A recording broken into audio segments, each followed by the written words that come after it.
Yang jelas Merapi itu mengandung makna yang bagus sekali buat masyarakat di sekitar lereng Merapi.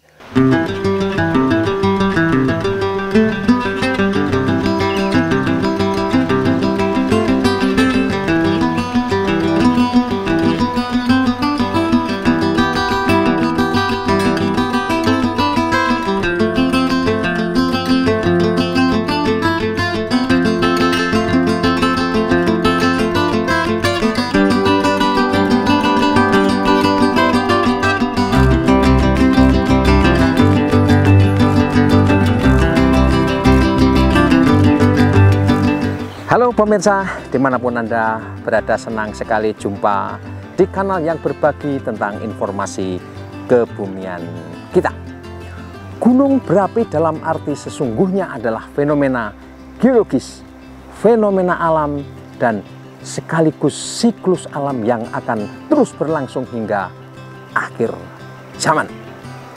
Nah, Gunung Merapi seperti yang ada di belakang saya ini telah ada jauh sebelum peradaban hadir di pulau ini, Pulau Jawa.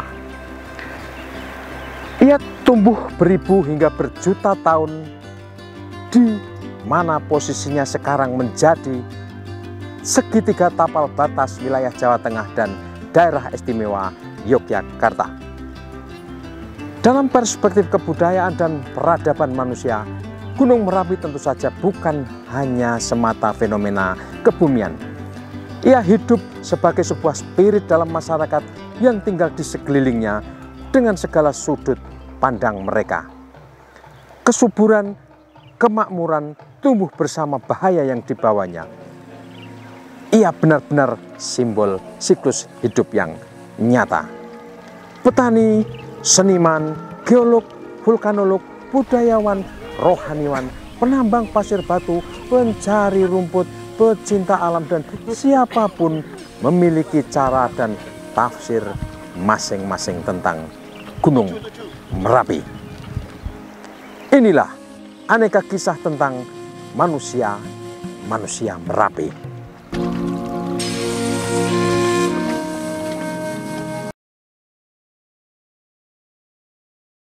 Selamat sore, pukul 18:07 ini, kuburan arah barat daya. Selamat sore, sore hari ini Gadu Pandang diguyur yang namanya hujan ringan. Selamat siang, ketinggian pukul 11:46 ini aliran udah mulai. Itulah suara khas sosok yang akan kita kisahkan berikut ini. Kisah manusia Merapi episode kedua kali ini menampilkan sosok Pak Gianto atau Pak Yanto. Dialah satu di antara mata dan telinga relawan pemantauan Merapi. Pak Yanto tinggal dan bekerja di kawasan wisata Kaliurang, tepatnya di Taman Wisata Gadu Pandang Kaliurang. Posisinya membuat Pak Yanto nyaris 24 jam bisa mengetahui kondisi dan aktivitas vulkanik Merapi terkini. Ia aktif dan dikenal luas di kalangan relawan, terutama di jaringan radio komunikasi amatir Turko Asri. Tak heran, Pak Yanto menjadi salah seorang tumpuan warga dan komunitas yang ingin mengetahui kondisi terkini aktivitas Merapi siang maupun malam. Merapi baginya bukan semata gunung berapi. Darinya ada begitu banyak orang yang berutang rezeki dan berkelimpahan berkah. Ada suka dan ada duka. Dari kesukarelaan Pak Yanto menginformasikan situasi kondisi terkini dari ujung utara wilayah Yogyakarta di lereng Gunung Merapi. Nama saya Gianto dari Kaliurang Barat, RT 4, Kelurahan Hargo, Kapanewon, Pakem, Sleman, Yogyakarta. Keseharian tiap hari nonstop 24 jam di Gadu Pandang. Pertama, menunggu situasi di Gadu Pandang, bila mana dari pagi keseharian juga membersihkan, ya seperti menyapu, bersih-bersih, yang lain-lain atau membabat. Di samping habis itu nanti keseharian juga menarik restribusi buat bantu rekan yang ada di Dinas Pariwisata. Yang jelas tetap 24 jam di Gardu Pandang. Nah, kalau ada aktivitas Merapi, saya selalu beri laporan pada komunitas, terutama Rapi atau Tuas atau yang lain. Yang jelas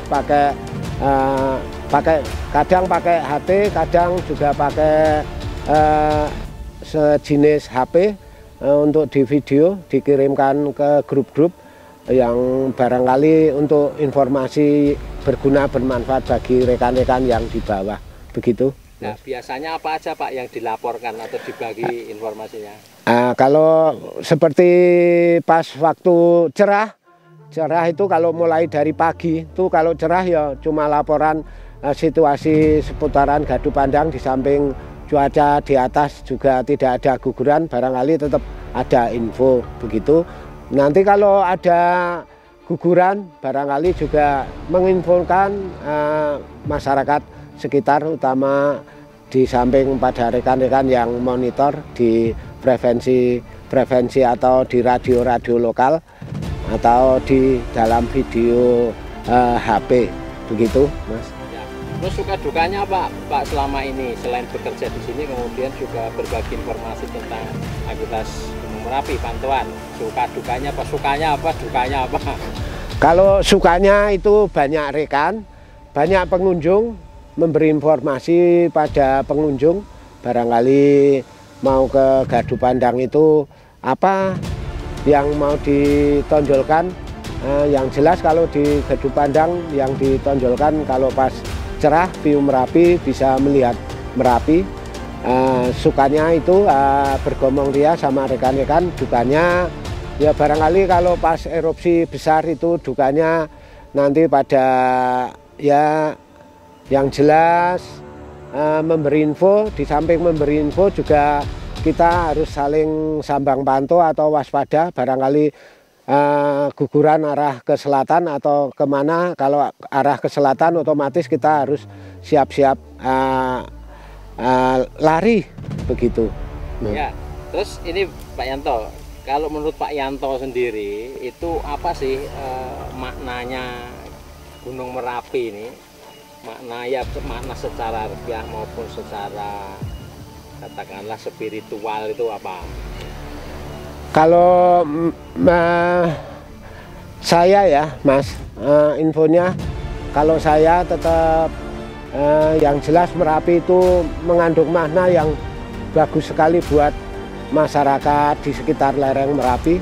Bagus kalau pas ada pencerahan atau pas ada guguran itu, kalau di Gardu Pandang biasanya kalau guguran arah ke selatan itu tidak boleh, harus semua harus keluar. Tapi dukanya yaitu barangkali kalau pas ada guguran itu malah bagus loh kalau mau melihat, tapi dari pihak pemerintah biasanya tidak boleh begitu. Sukanya yaitu kalau saya memberi informasi, memberi info yang terbaik, pengalaman sama rekan, namanya relawan kan senang di dalam hati, walaupun kita nggak dibayar sama pihak manapun, tapi saya merasa senang sekali. Di samping kalau pas musim penghujan di sisi barat ini Sungai Boyong, biasanya kalau ada guguran atau aliran Sungai Boyong saya pasti infokan sama rekan-rekan atau saya update di media HP begitu. Ya, terus kalau masyarakat sekitar termasuk Pak Yanto di lereng Merapi ini, Merapi itu sebetulnya apa sih? Memberi makna apa? Apakah memberi berkah, memberi bencana, atau gimana Pak Yanto, menurut Pak Yanto? Kalau menurut saya itu Merapi itu loh, itu membawa berkah. Berkahnya ya bisa untuk buat wisata, baik wisata Wisman maupun Wisnu. Wisman itu wisata mancanegara, kalau Wisnu wisatawan Nusantara. Itu bagus untuk buat di lingkungan seputaran yang di bawah lereng Merapi ini, bagus sekali. bisa untuk kehidupan sehari-hari. Kalau rame, wisata juga senang merapat di seputaran Gadu Pandang, di Telaga Putri, dan yang di lain-lain. Begitu, Mas. Ya, kalau berkah Merapi sendiri apa menurut Pak Yanto? Berkahnya bagus sekali buat kita semua, bisa untuk kehidupan sehari-hari atau bisa untuk cocok taman, tanam itu subur, tanahnya subur sekali di seputaran sini itu. Tapi kalau di seputaran sini kan biasanya tidak ada padi, yang jelas cuma palawija, di samping juga monyet banyak di sini itu. Susahnya kalau monyet itu loh, dukanya sering ngambil makanan petani dan pedagang-pedagang yang di sekitar lereng Merapi, begitu. Kalau alamnya bahan tambang barangkali. Nah, kalau tambang ini buat berkah pada rekan-rekan yang pada nambang, terutama yang mempergunakan tenaga manusia. Kalau di Sungai Boyong ini biasanya tenaga manusia tidak pakai alat berat, jadi enak, itu otomatis membantu pendapatan income-nya warga di sekitar lereng Merapi. Ya, Pak Yanto, terakhir Pak Yanto, pesan Pak Yanto untuk masyarakat banyak apa? Karena Merapi ini kan sedang erupsi ya. Apa pesan-pesannya? Pesan-pesan buat saya dan rekan-rekan semuanya, yang penting kita tetap waspada, selalu taat pada peraturan, dan selalu kita berdoa sama keyakinan kita, Tuhan Yang Maha Esa. Harapannya walaupun Merapi waspada level 3 itu tetap membawa berkah buat masyarakat di sekitar lereng Merapi. Begitu, Mas.